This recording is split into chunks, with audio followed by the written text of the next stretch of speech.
What grade do you think you'll receive?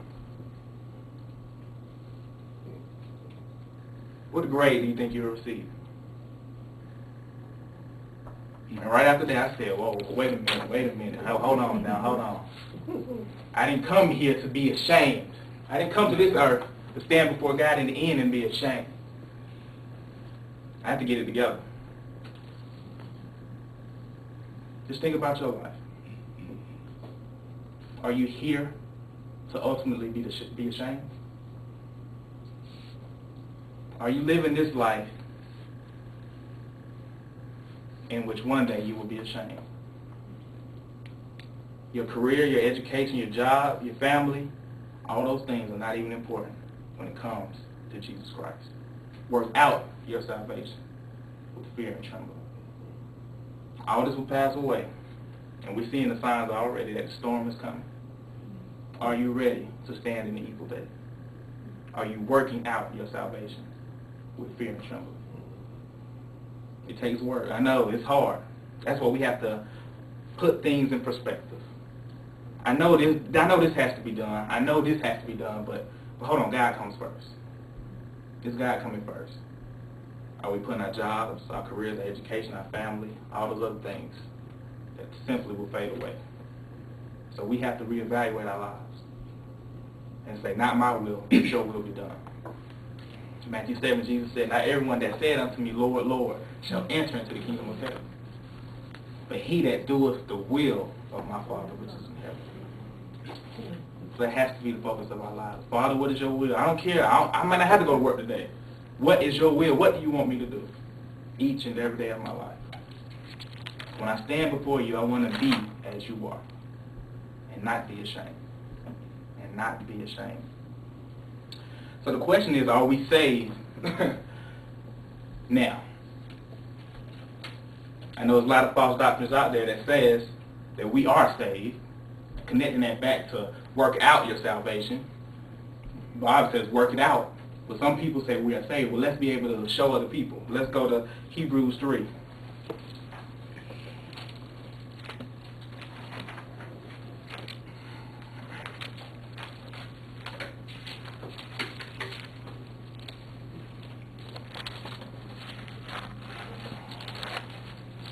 Work out your salvation with fear and trembling. Hebrews 3:6. But Christ as a son over his own house, whose house are we, what? If we hold fast the confidence and the rejoicing of the hope firm until the end. That proves we have to work out our salvation. Work out our salvation, because if it's conditional. If we hold fast the confidence and rejoicing of the hope firm until the end. Jesus said endure to the end. Those who endure to the end shall be saved. Work out your salvation with fear and trembling, because we are not saved yet. We are not saved yet. Let's also turn to Hebrews 5:8. Just go one chapter over, two chapters over. Yes.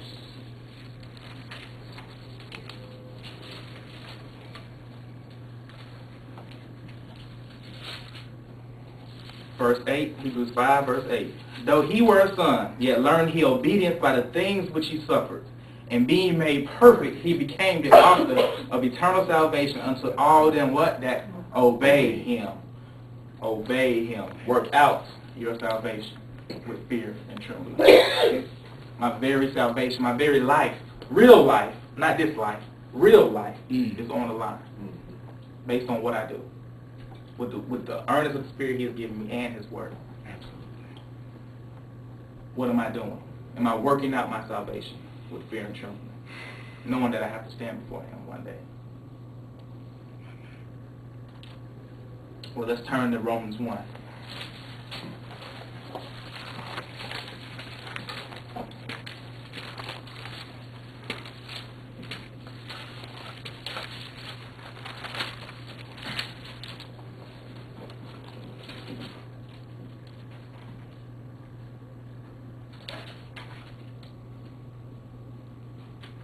This proves that we still have more work to do as well. I'm starting Romans 1 verse 16. For I am not ashamed of the gospel of Christ, but it is the power of God unto salvation to everyone that believes, to the Jew first and also to the Greek. For therein is the righteousness of God revealed from faith to faith. As it is written, the just shall live by faith. For the wrath of God is revealed from heaven against all ungodliness and unrighteousness of men who hold the truth in unrighteousness. Based on the scriptures I just read in Hebrews, can a Christian fall prey to the wrath of God? Can a Christian fall prey to the wrath of God? The answer is clearly yes, because if you work ungodliness and unrighteousness, you will fall prey to the wrath of God. So when we look at salvation, we have to look at it as two parts. The first part, which we're about to go over, is being delivered from evil. The second part is being delivered from the wrath of God. And we see that the wrath of God comes on all ungodliness and all unrighteousness. So right now, technically, we are saved. And I'm going to say it. I'm going to clarify that. We are saved right now. Clearly, we are not saved from the wrath of God yet because we haven't stood before God yet. But we are saved. The wrath of God comes against all ungodliness and all unrighteousness. So if we go back to the works of unrighteousness and ungodliness, we shall experience the wrath of God. That's why Paul said, keep yourselves. Endure to the end. Hold fast. Because we always can go back to renew the works of unrepentance. So the wrath of God comes on all ungodliness and all unrighteousness. But what are we saved from now? Let's turn to Hebrews 2 for this.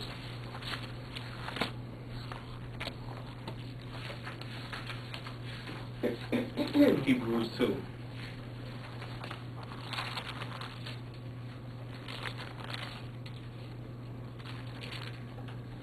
We'll start with verse 14, Hebrews 2.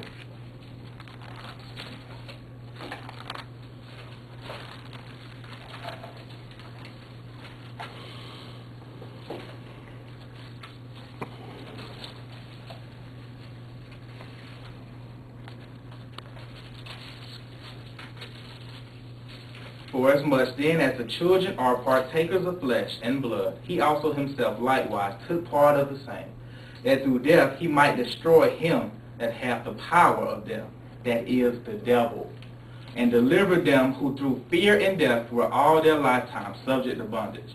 For verily he took not on him the nature of angels, but he took on him the seed of Abraham.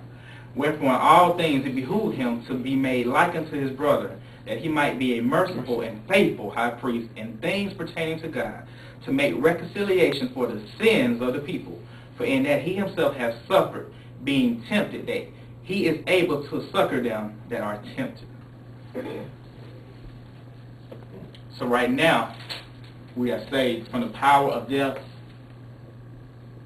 Satan, which was held by Satan. So we are saved from the devil and evil, our works of evil. That's why Christ died, so he might destroy the works of the devil. So right now, we are saved from the devil and all of his works of evil. So God saved us so that we can be saved one day.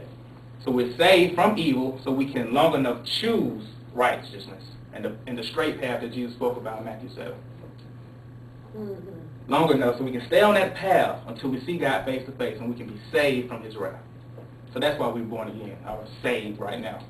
As Ephesians 2 said, for by grace are you saved through faith. We are saved from all evil and all the works of the devil. So we also have power over him because we are saved from him. But are we saved from the wrath of God? Well, it depends on which path you walk on after you accept Jesus Christ. Back to the path of ungodliness or the path of righteousness. That's a decision we have to make. So work out your salvation with fear and trembling. We have work to do. We have work to purify ourselves. We know all this junk we come to Christ with. It still shouldn't be there years later. Amen. All the stuff we struggle with, we still shouldn't be struggling with it years later. Amen. Every day we should be advancing.